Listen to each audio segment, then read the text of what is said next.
La prensa china como espejo de una época de transición, 1911-1949. Introducción. La colección de periódicos chinos de finales del período Qing y de la era republicana, hecha accesible a través de la plataforma Global Press Archive con el generoso apoyo del Center for Research Libraries, constituye un recurso documental de extraordinaria relevancia para los estudiosos de la China contemporánea. Con sus 290 títulos provenientes de más de 20 ciudades, esta colección ofrece una mirada sin precedentes sobre un período crucial de la historia china, el que va desde la caída de la última dinastía imperial, los Grandes Qing, en 1911, hasta la fundación de la República Popular China el 1 de octubre de 1949. El alcance geográfico del proyecto es notable, pues no se limita a los grandes centros como Shanghái,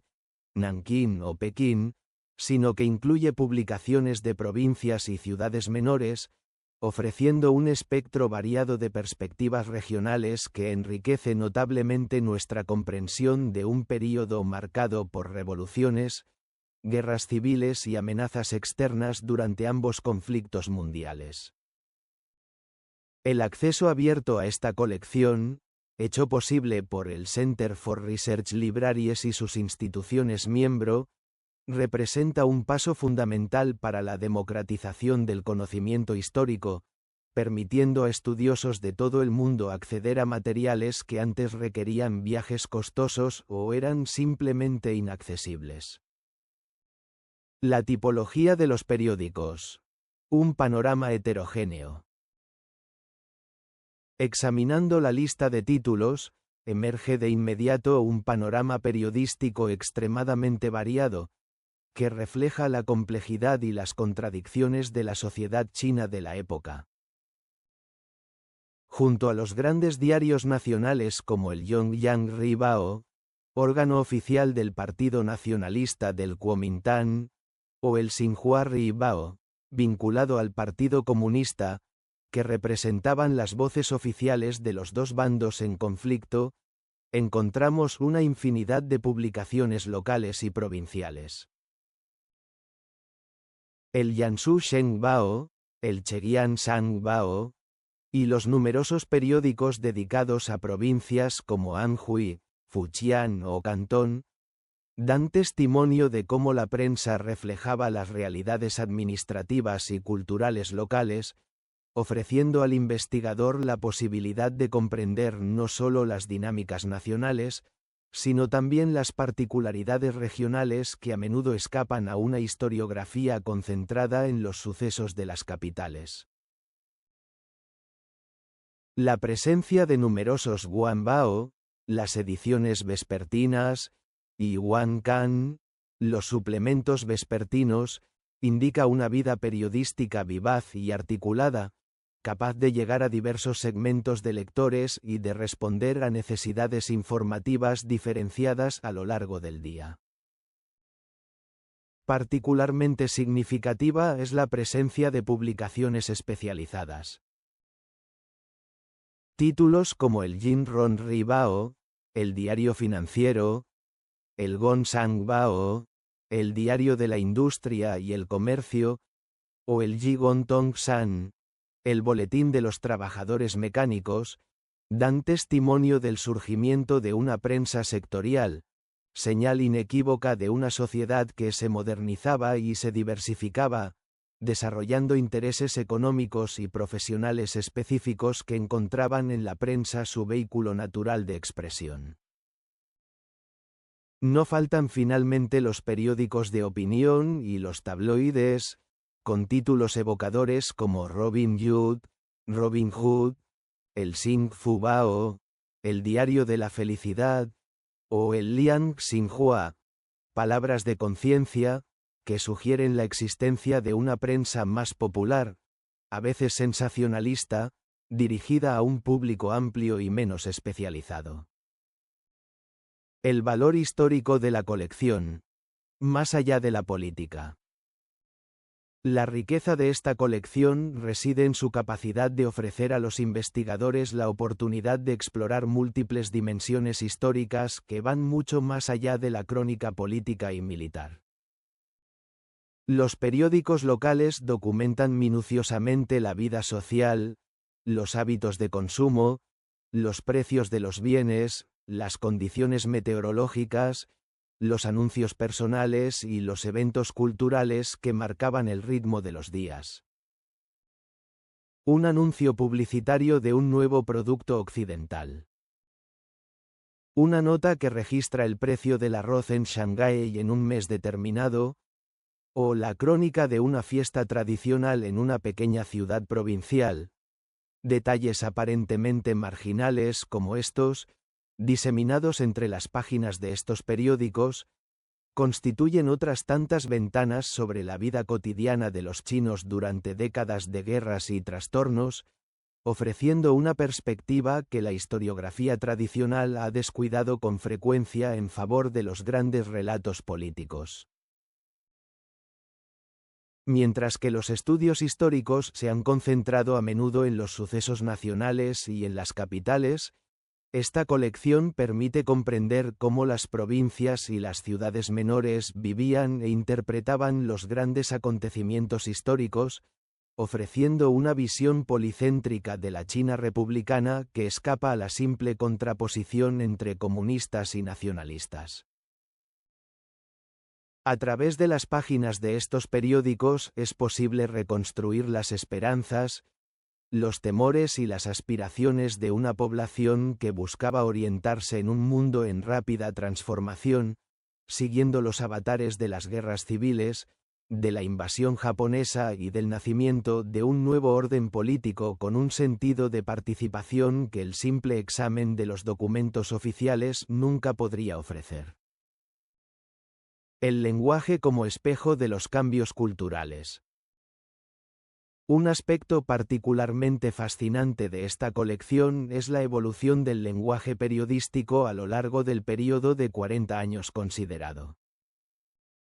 El paso gradual del chino clásico al chino moderno, el llamado Paihua, es en sí mismo un indicador de los profundos cambios culturales y sociales en curso. Pensemos, por ejemplo, en la diferencia estilística entre un editorial de los primeros años 10,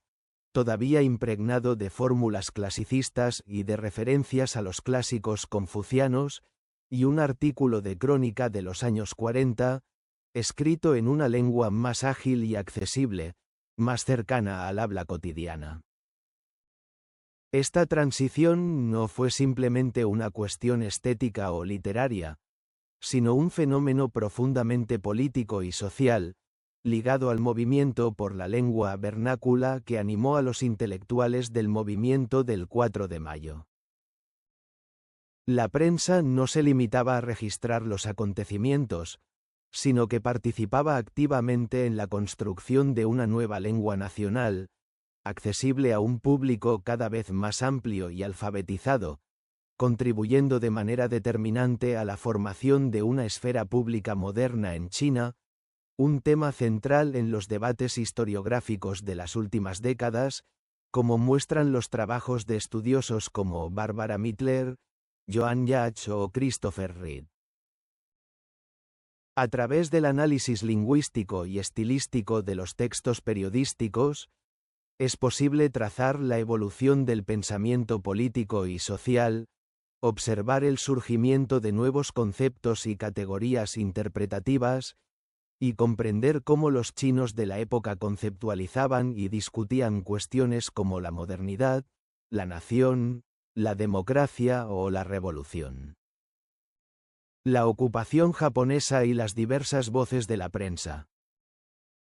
Un nudo crucial que esta colección contribuye a iluminar es el período de la ocupación japonesa, que desde 1937 hasta 1945 afectó a gran parte de la China oriental y costera.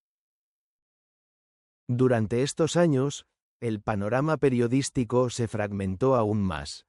Junto a los periódicos que se trasladaron a las regiones del interior no ocupadas, prosiguiendo su actividad en condiciones de extrema dificultad, surgieron publicaciones colaboracionistas que operaban bajo el control del ejército nipón y de los gobiernos títere por él instituidos.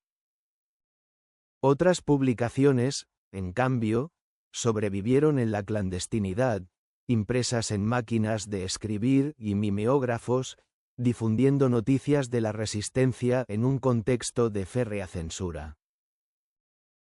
La presencia en la colección de publicaciones como el Xinhua Ribao en sus ediciones de Wuhan y Chongqing, o de periódicos publicados en las provincias orientales bajo ocupación,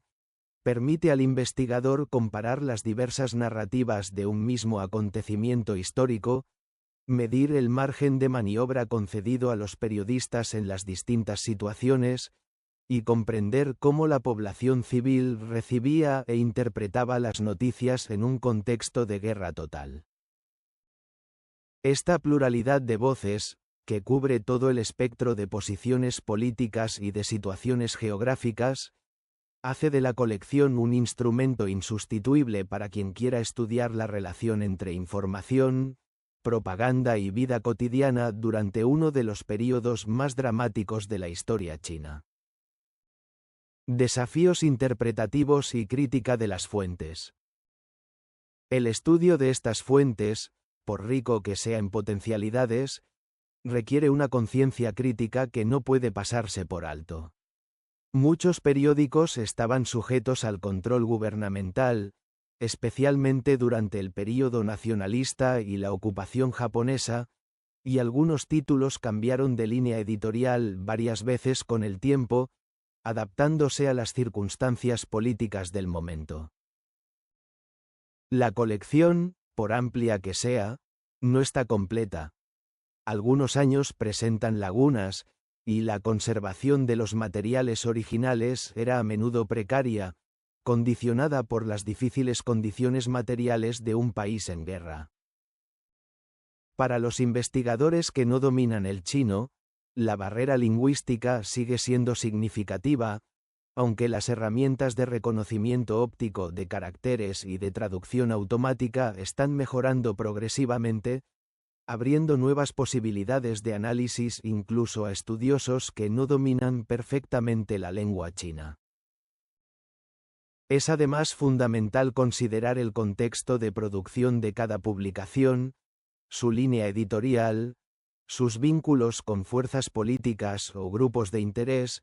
para poder interpretar correctamente la información y distinguir entre hecho, opinión y propaganda. En este sentido, la colección se presta particularmente a un enfoque de historia social y cultural, atento no tanto a la veracidad factual de las noticias como a su función de construcción de sentido y de representación de la realidad. Conclusiones. La colección de más de 290 periódicos chinos del período 1911 a 1949 no es simplemente un archivo de noticias del pasado, sino un mapa vivo de las transformaciones de una nación que buscaba definir su propio futuro entre guerras, revoluciones y modernización. Cada título, cada artículo, cada anuncio publicitario contribuye a componer un fresco complejo de esperanzas, temores, conflictos y supervivencias cotidianas que de otro modo se habrían perdido. Para los historiadores, los antropólogos, los lingüistas y los estudiosos de la comunicación, este recurso ofrece la oportunidad de reconstruir no solo los grandes acontecimientos políticos, sino también el tejido social y cultural de una China que, en el curso de pocas décadas, pasó de un imperio milenario a un Estado moderno, atravesando todas las contradicciones y violencias que ese tránsito conllevaba. En una época en que China ocupa un papel central en la escena mundial, comprender este período formativo a través de sus voces contemporáneas es más necesario que nunca, y colecciones como esta, hechas accesibles gracias a la digitalización y a la colaboración internacional entre instituciones culturales, constituyen un instrumento insustituible para una comprensión profunda y matizada de la historia china del siglo XX.